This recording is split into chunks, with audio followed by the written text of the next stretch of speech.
зорилгоо бүрэн тодорхойлох хэрэгтэй. Би илтгэл дуусны дараа оролцогчдоос юу хүлээж байна? Миний илтгэлийн дараа оролцогчид надад юу хэлэх вэ?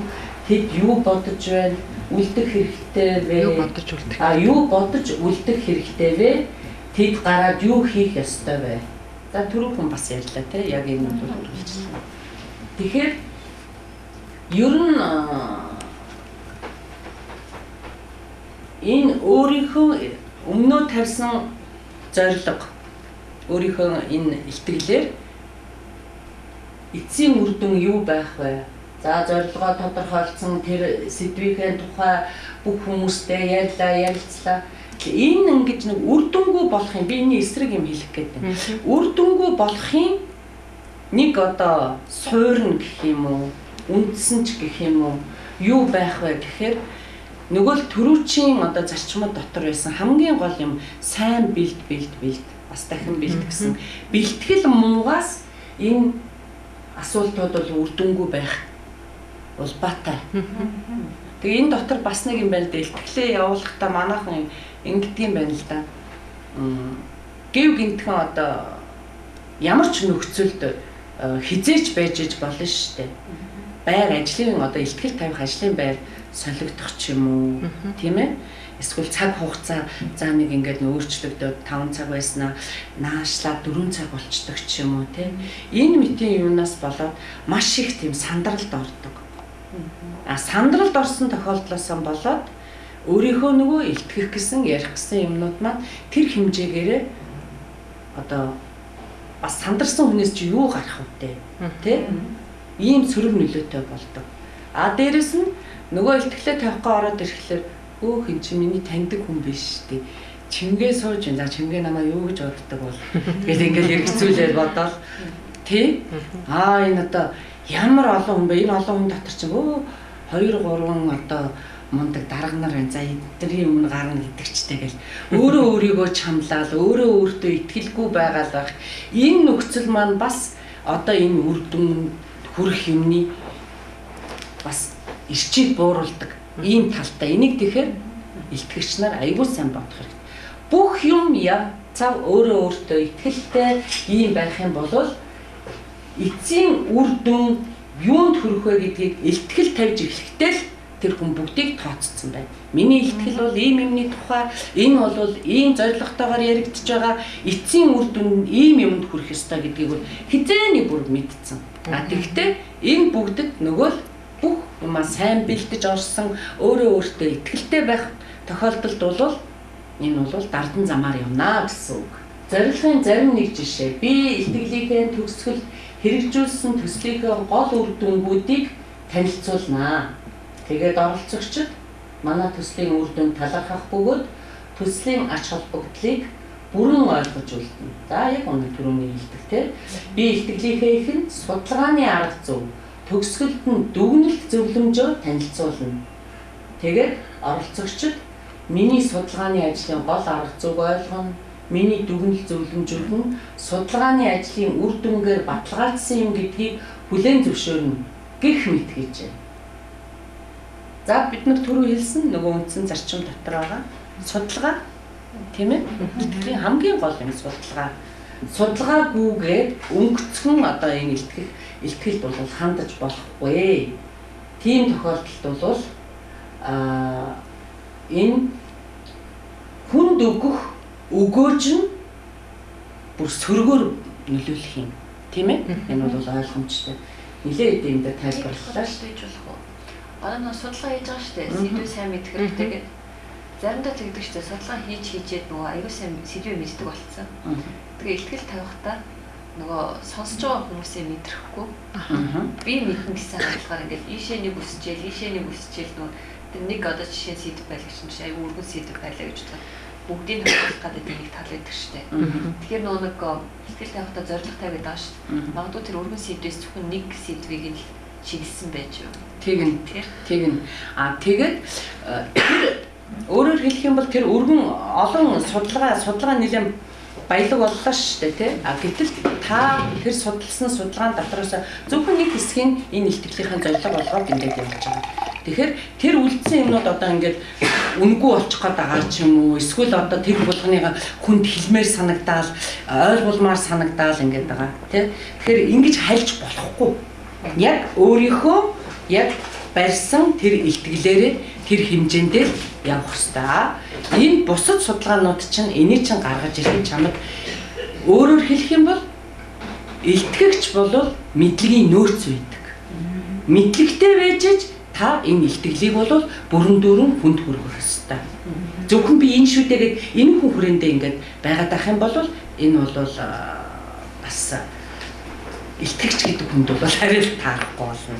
За энэ бол нэг техникийн юмнууд байна л да.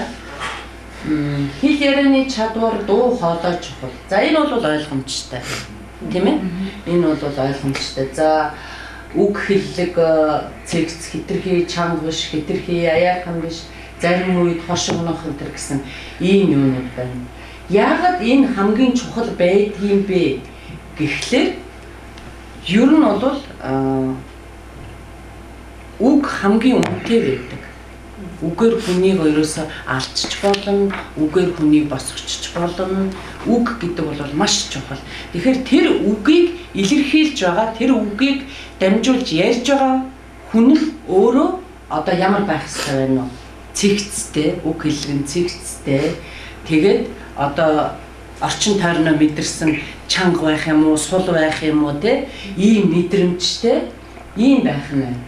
Энэ үг хэллэгний цэгцтэй байх дээр хүн бүхэнд одоо бас нэг байглаас заяасан, бурхнаас заяасан өв тэгш юм гэж бас байхгүй л те. Янз янзын хүмүүс байна те. Бүрэнхий хэлтэй ролга ярьдаг хүнч байгаа шүү дээ. Тийм ээ? Манай одоо урлагийн хүрээнд бол тайзны яриа гэж ийм одоо их чухал бид нарын салшгүй нэг хэсэг байдаг. Тайзан дээрээс яаж ярих хэвтэй юм, үг хэл ямар байх хэвтэй ингээд. Тэгэхээр энэ яриа маань хүртэл энэ илтгэх урлагт суралцж байгаа илтгэгч нарт бол бас зайлшгүй хэрэгцээтэй юм шиг надад санагдаад байдгийн. Ер нь сүүлийн үед ингээд ажаад байхад бол улс төрчид ялангуяа сонгуулийн өмнө ч гэсэн манай энэ тайзны ярианы техникүүдийг бол суралцдаг. Бас ингээд цагаар авч хичээл заалгадаг ийм юмнууд бол бас харагдаж байгаа. Тэрнтэй нэгэн адилаар энд бол хувь хүн энийг бол зайлшгүй ажиллах хэрэгтэй. Хин гэдэг үлээ нөгөө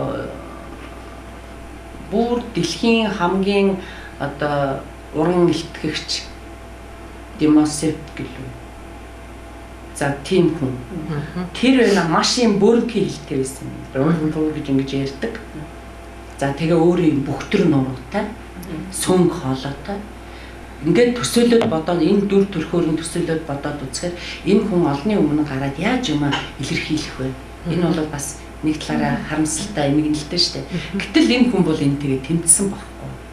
Яаж гэхээр далайн ирэг дээр очиод одоо далайн чулуунуудыг амандаа тэр далайн тэр давлгаа шуугаан дунд бол зөв ярих гэж ингэж оролцсон.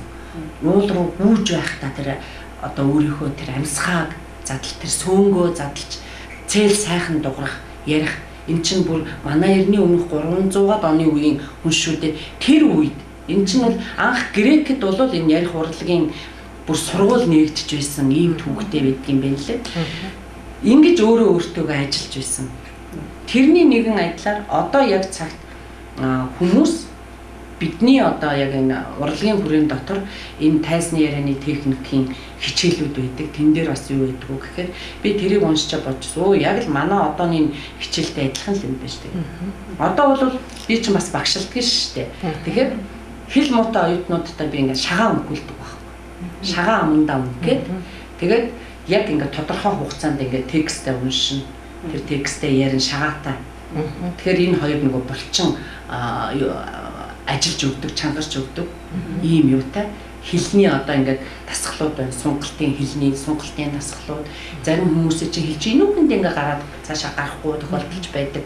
Тэгэхээр ийм олон техникийн одоо хичээлүүд байдаг. Тэгэхээр энүүгээр хичээлж нэгэнтэй л илтгэгч болж байгаа бол зайлшгүй энд бол суралцах хэрэгтэй байдаг юм аа. хамгийн наад захын юм манай монголчуудын уламжлагдаж ирсэн юу вэ нөхөр түргэн хиллэг биш. Түргэн хиллэгийг ерөөсөө хинээрч заалгахгүй өөрөө барьж аваад толинд харж байгаа л тэгтээ гийгүүлэгч үсэг аягүй тод хэлж явах хэрэгтэй. Энэ дээр бол зөвхөн гийгүүлэгч үсэг юм үү. Тэгэл түргэн хиллэг чинь нэг амьсган дотор хэдэн удаа хэлбэ 2 хэлнэ, 3 хэлнэ, 4 хэлнэ, 5 хэлнэ. Сүүлдээ гэл ийм болож тэр чинь сүүлдээ аягүй гоё тод хэлдэг болно. Тэгэхээр энэ этгэх хурлагчин хувь хүний хөгжилтэй зайлшгүй холбоотой байгаа үз энэ бол тийм. За дуу хоолойны цараа та бүхэн сонсогдох ёстой хамгийн анх сууж хүнч сонсохоор ярих хүмүүсийн анхаарлыг бүрэн татхууц байх үүний тулд зарим чухал үгийг чангаар хэлэх гээд. За эдгээр бол ойлгомжтой. Нэгэнтээ урд хүмүүсийн өмнө гарч ирээд ярьж байгаа хүн болол зөвхөн ингээл энэ хідэн хүнд зориулагдахгүй ш. Тийм ээ? Энэ заалан дотор хичнээн хүн байна уу? Тийм. Тэгэхээр хамгийн арын игнээс сууж байгаа хүнд өөрийнхөө дуу хоолой хүргэх ёстой.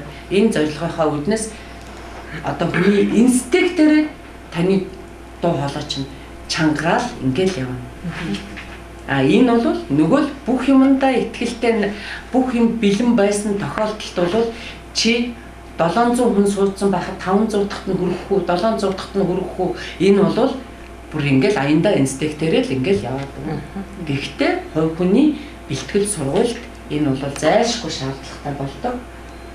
За зарим нэг чухал утга бүхий үгдээр ач холбогдол дуу хоолойны өнгөө сольж байх нь уйтгартай биш болдоо гэж.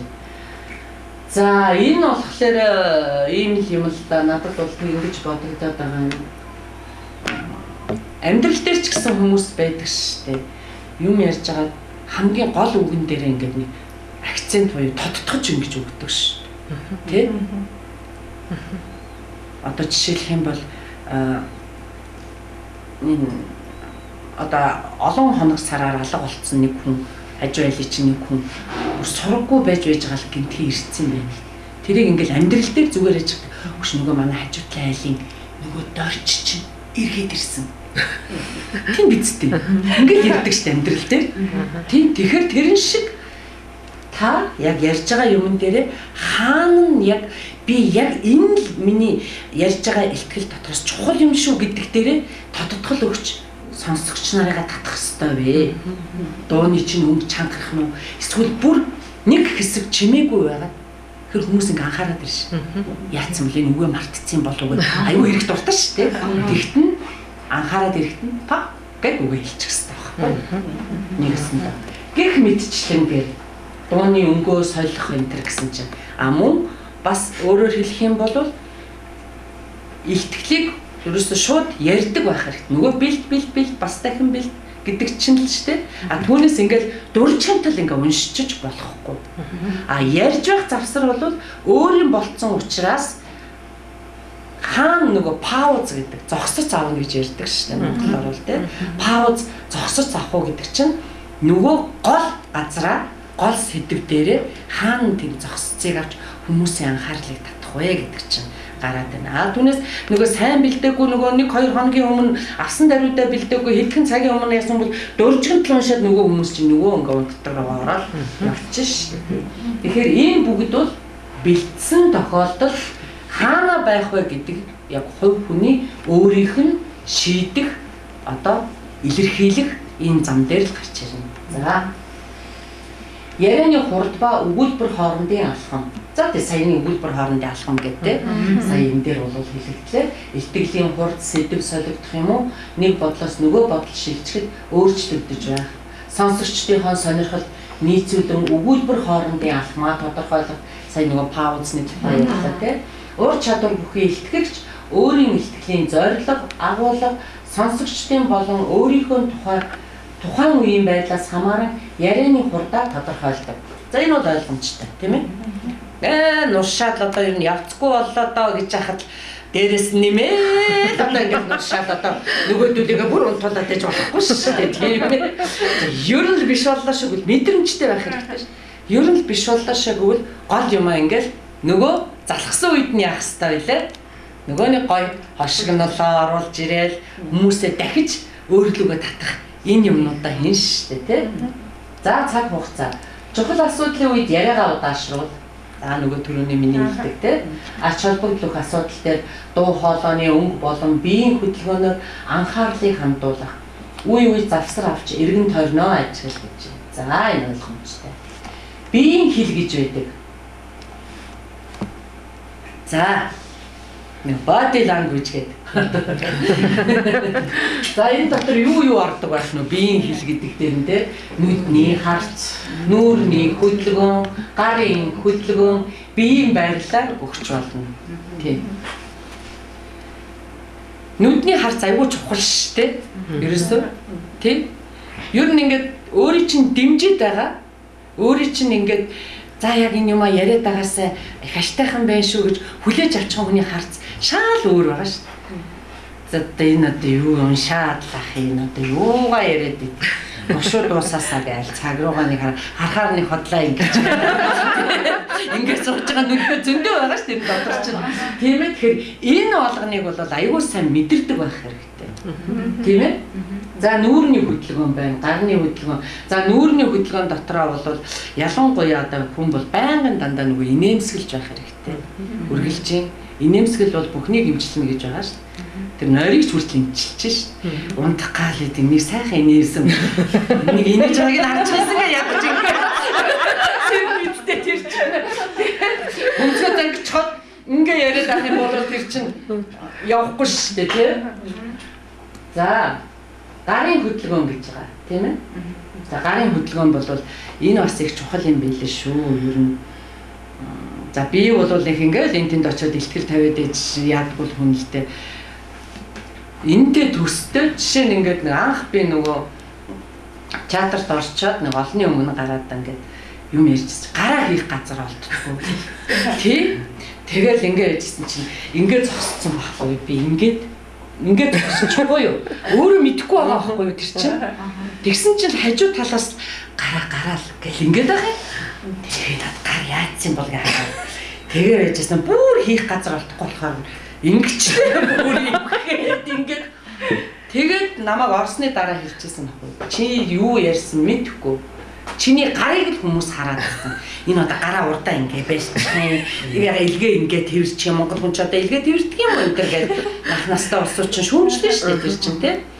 Тэгэхээр энэ юутай холбоотой? Нөгөө л өөртөө итгэлгүй, нөгөө л бид нар нөгөө илтгэлээр дутуу бэлдсэн бие бариатай байгаа. Юм дутуу болохоор чи бие баригдчихэж шүү. Тийм ээ? Оюун санаа бас баригдаад ирэхээр үгээ хүртэл сонгож хэлж чадахгүй шүү. Таг туг гэд буруу зүрүү яриад тийм ээ? Ийм байдалд орно. Тэгэхээр энэ гарын хөдөлгөөн гэдэг бол асар чухал байдаг. А энэ дотроо бол янз бүрийн хөдөлгөөн байж бол хийж байгаа, ярьж байгаа зүйлтэйгээ холбоотойгоор гарын хөдөлгөөн бол тэр нь дэм болж өгдөг, дэмжиж өгч гарч ирдэг. Гэхдээ тэр дотор бол нөгөө ийм зангадаг монголчуудын хизээнээсээ одоо дурггүй ийм манай бас ахын соёлын юу вэ ш харилцааны тий энэ зангалт бол ерөөсөө байж болохгүй. Энийг бол ахпаа анхаарах хэрэгтэй юм билээ. Үггүй илтгэх гэнэ та ямархуу харагдаж байна. Тохиромжтой хурцлах. За энэ бол ойлгомжтой. Ер нь тэгээд хүн бүх талаараа өөрийгөө бэлдэх ёстой гэдэг энэ хувцлалт хүртэл бол бас юм л доо. Тэ? Малын бэлчээрийн өвчлөлийн тухай ярих гэж амар рок хувцсан үсцэн ингээл орч ирээ ингээл зогсож болохгүй гэдэг тийм ээ. Нөгөө сэдвийг анхаарахгүй нөгөө үний чинь хараад энэ тархин эмиг зүүцэн өшөж тэгтгсэн байж тэгээд анхаарал нь ингээд нөгөө сонсож байгаа хүмүүсийн чинь дон шал өөр болоод явж штэ энэ чинь. Тэгэхээр эн чинь бүх талаараа ер нь бэлдэхгүй өнгөрөх юм гэж хизээж байхгүй. Энэ бол лидер хүний бүр сайн бодох хэрэгтэй асуудал. За өөрийн хөдөлгөөнөө хянах, нүүр, гар, хөл, орон зайг зохицуулах та яаж хөдөлж байна? За энэ бол түрүү ярьсан шүү дээ. Тийм ээ? Яг ер нь бол санаачлагыг гартаа авна л гэсэн үг. Тийм? Санаачлагыг гартаа авна гэдэг чинь та үйл хөдлөлөөрөө үг тийм? Одоо илтгэл байж байгаа, бие авч явж байгаа байдлаараа бүх юмараа санаачлагыг гартаа. Энд бол суралцгал ёстой учраас илтгэх урлаг гэдэг ийм бүр яг одоо ийм шинжлэх ухаан болох гэдэг юм байна шүү дээ. Энд чинь одоо бүр нэгсэн доо. Тий? Ийм болтлоо хөгжсөн ийм зүйл байна. За харьцаар дамжуулан харилцах зөвхөн ганцтай биш. Ялангуяа дүгнэлт болон чухал асуудлын үед нүдээр харилцах маш чухлаа. За үнэн шүү дээ. Ингээл энэ дотор байгаа бүх хүмүүстэйгээ бүгдээрнгийн ингэж хамарч харьцах хэрэгтэй шүү дээ. Тэгэхгүй бол одоо ингээл нэг хүнлүүл ингээд ах юм уу те. Нэг хүнээс харцаа салахгүй байвал яг шүү дээ. Нөгөөдгч ингээл хараад ингээл хүний анхаарал сарнаад эхлэх байхгүй юу. Тийм бүх юм ерөөсө бодож тооцох хэрэгтэй л гэсэн үг. За нүдний харцаар харилцахдаа хориглох зүйлс цонх тааз руу болон хан шал руу харж ярьж болохгүй. За энэ бол ойлгомжтой. Зөвхөн нэг цэг рүү харж ярьж болохгүй. Нуруугаа хүмүүс рүү харуулan ярих зохимжгүй. За энэ нүднэр бол ерөөсөө ойлгомжтой. Тийм биз дээ. Тэгээд ингэж ярьдэн штэ. Заримдаа ингээд телевизээр ингээд харж хахад ярилцлаганд орж байгаа хүмүүс ингэдэг байхгүй юу? Одоо энд камер байлаа тийм. Энд хөтлөгч байлаа. За тэгэл ингээд хөтлөгчтэйгээ сайхан сэтгэлдээ хуваагаад камер руугаа хараад ингээд ярих юм дэж. Ингэж ярингуудаа уг нь би бол одоо ингээд аничаал явчихсан да. Тэгээд тийм юмаа мартаад байгаа юм болов гэхээр яа гэнэ хүнлүү нөгөө ингэж ихс гарч чадахгүй. Тэр чинь нөгөө өөрөө өөртөө итгэлгүй байгаа л энэ л илэрч шүү дээ. Намаа юу гэх бол би буруу ярьчих болов яах бол гээл шал өөр юм тархин дотор нь эргэлдэл нөгөө оюун санаа нь ингээл баринд ороод ирэхээр л тачин болно шүү дээ. Одоо манай дуучид дотор хүртэл байдаг шүү дээ. Та нар одоо тоглоом шугламаар мэдтгэл бах та тайзан дээр гараад дуулахаараа ингээл тийм уг нь тэр дуугаар чинь дамжаад энэ үзэгчдэд айгүй гоё юм хүргэх гээд байгаа шүү дээ тийм. Тэгэл ингээл сайхан харьцах ингээд эн чинь бас л биеийн бариатай өөртөө итгэлгүй ийм байгаагийн л илэрэл. За нүүрний хөдөлгөөн маш чухлаа. Байнга инээмсэглэх смайл энэ бол яг үнэн. Яриандаа тохируулан нүүрний хөдөлгөөнөө зохицуулах, хүнсгөө хөдөлгөх, толгоо сэгсрэг давхах, нүдний харцаа зохицуулах. За энэ болгон бол яг яриандаа тохируулна шүү дээ. Түүнээс энд байна шүү дээ. Өөрөөр хэлэх юм бол энэ бэлтгэгдсэн илтгэлийг ярьж явах тохиолдолд таны зүрх тарих хоёр бол зэрэг ажиллаж байгаа. Тийм ээ? А түүнээс хоосон тогтоосон, хоосон ингэж мөр чэйжилсэн юм гарахад бол энэ бол ажиллахгүй шүү дээ. Хий зүгээр л нөгөө цээжилсэн юм л яаж. А энэ илтгэлийг чи өөрөө яг судлаад, мах цусаараа мэдрээд чи өөрөө энэ сэтгэл санаа чинь зовоод тэр зовсон зовнил чинь үнэхээр чиний сэтгэлээр дамжиж хүнд ингэж хүрч байгаа учраас тэр хөдөлгөөнүүд тохирсон гэж яриандаа тохирсон гэж байгаа шүү дээ. Хөдөлгөөнүүд бол аяндаа чамаас ургаал ундраал ингээл гарна. А гэтэл энэний сүрэг нь юу гэхээр сайн бэлдээгүй ерөнхийдөө нэг аахар шахар ингээд анзаарсан хүмүүс гэртээ ингээд за их гоё хөдөлгөөн хийж хүний анхаарал татна гэл ингээд зориудаар бодоол за би энэ үгэн дээрээс та ингээд өстө ямар шүү тэргээл ингэдэг ч юм уу те ийм юм бол байж болохгүй. Энэ бол нэг ёсондоо механик зөвхөн одоо чи өөрөө энэ ихтгэлт зүрх сэтгэлээрээ мэдэрч энэ юмыг тавих тийм юу биш учраас хүнд тэр нь инээдтэй харагдана, худлаа харагдана гэсэн үг чинь.